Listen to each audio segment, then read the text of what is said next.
Hello everybody, I'm Oliver, this is Bibliophile, and yes, I finally cleared out my unwieldy pile of books. It felt so good.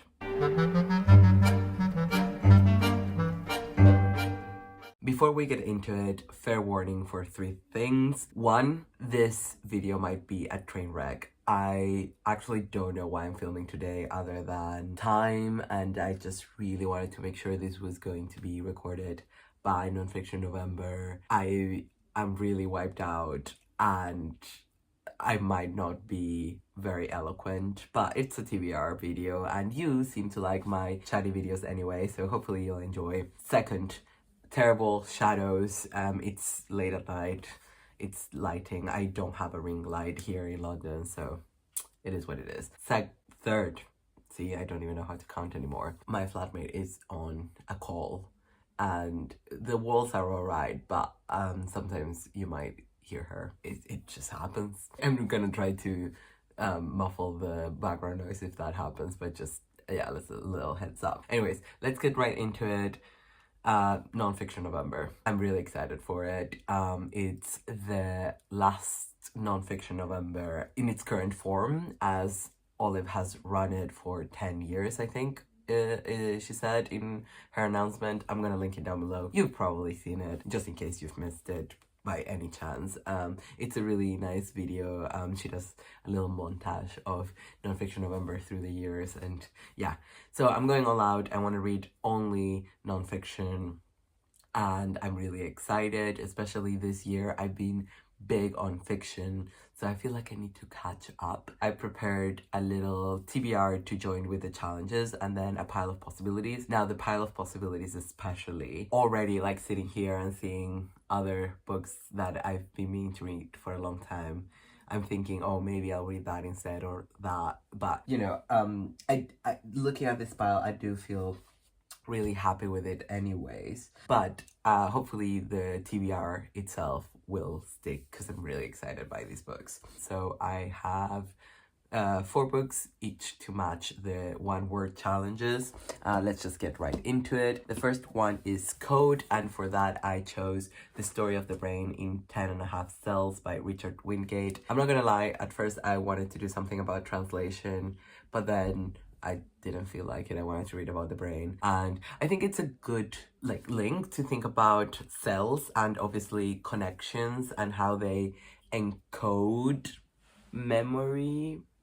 Yeah, is it too much of a stretch? For path, this one I thought immediately, because look at the cover already. There's a path. Well, it's not really a path, it's in the trees, but I think the intention there is to create a path, right? Because you're looking up from the path. And it's Hidden Nature, A Voyage of Discovery by Alys Fowler. And this was shortlisted for the Wainwright Prize in 2018. Leaving her garden to the mercy of the slugs, The Guardian's award-winning writer Alys Fowler set out in an inflatable kayak to explore Birmingham's canal network full of little-used waterways where huge pikes skulk and kingfishers dart. She's also exploring her sexuality. I actually got this in Leeds, I think. At the Bookish Type, the queer bookshop, on January 6th, 2022. So good that I'm finally getting to it. Then Shot is a book that I decided to give a shot to today when I went to Libreria in London, which is a bookshop that, I'll be perfectly candid, I didn't used to rate very much. Just, I don't know, at some point it felt kind of cold, but now I don't know if he was the manager or the owner. He was just really, really nice, and he explained more, and I loved how it's been arranged. I don't know, it just has better vibes now. I don't know what to tell you. And I saw this book and I just really thought it was really interesting, and it's by a behavioral scientist who works at a business school. I was a little bit suspicious. It's just behavioral scientists that work in business can produce books that are, you know, borderline personal development, productivity mindset, BS, but this promised to be amazing. And I started reading the introduction, and I used Anna Karenina to make the sort of point and I'm like, oh, okay, you're speaking my language there, Nick Chatter.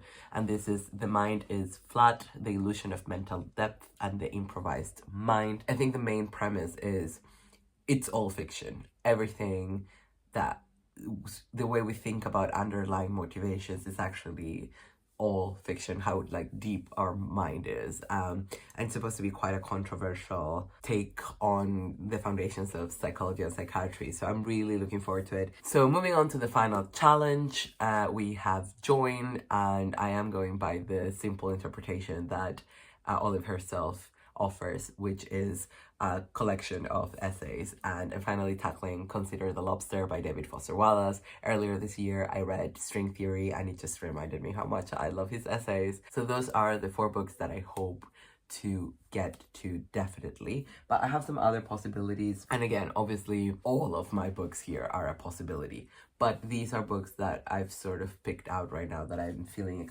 especially drawn to. Eat a Peach by David Chang. And yeah, this is, with Gabe Ula, so not so much by David Chang, but you know, if it's a good memoir, then I don't care. I've heard this is really fun, and a lot of these books are a bit heavier and denser, so I just think it's good to have a choice that's a little bit more light. Unlike these 2 books, one is James Baldwin's The Last Interview and Other Conversations, and I love these series. If you remember, this year was going to be a Baldwin year for me, and this was not the case.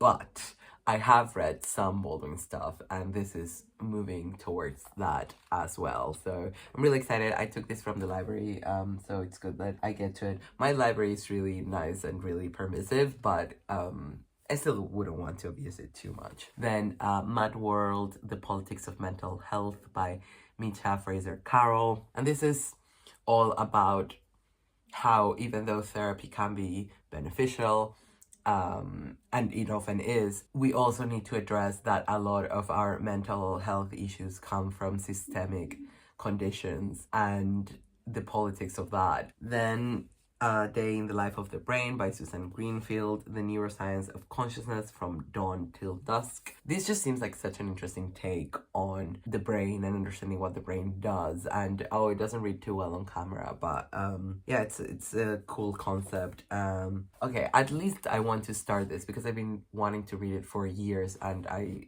started it in uni, and I still haven't continue reading it because I had to give it back to the library at the time. And this is Jon Savage's Teenage, The Creation of Youth, 1875-1945. I think I've talked about this before. An absolute nonfiction classic, and it's all about the emergence of the teenager in society as first a consumer category, and then obviously more of a sort of social demographic, and it seems amazing. And finally, this book literally I just got today is My Great Arab Melancholy by Lamia Ziadé, translated by Emma Ramadan. So beautiful. And I could talk about it as a graphic novel. It's more like an illustrated book, isn't it? But yeah, basically the artist is also the writer, and it's not just memoir, although there is that element, but it also talks about, you know, culture and history, and the art is beautiful. And I'm just looking at it right now. But so that's it. I'm not gonna prolong. Oh no, I have one more, sorry. Slim but Powerful, Between the World and Me by Ta-Nehesi Coates. I just really want to read this. It's a sort of book that I've been dying to read, but I've sort of been waiting for the perfect time where I can just sit and read it in one sitting, and I just haven't done that, but I will. Yeah, I'm really excited. I'm anticipating actually November being a good reading month. Basically, life got worse, but now I'm coming to the other side, hopefully, or it seems like that to me. So yeah, I'm excited. I'm going to do hopefully all the photo challenges. I even have a little Notion table. I'm looking forward to it. I hope I stick to it, and obviously if I don't, it's not the worst thing, but life has been a lot recently, and I'm excited to do this and, you know, yeah, put the effort in and participate more actively in one of my favorite booktube events that I know I'm gonna miss. Well, I know it's still gonna happen and we're all gonna do Nonfiction November, but it's exciting to participate in this sort of 10th anniversary and yeah, or 11th. I might be spreading fake news. I'm so tired. I hope everything's going great and see you next time. Oh, I'm so stupid. Obviously, let me know if you are joining. Yeah, what are you reading for it, etc., etc. Oh, dear. Dear, dear.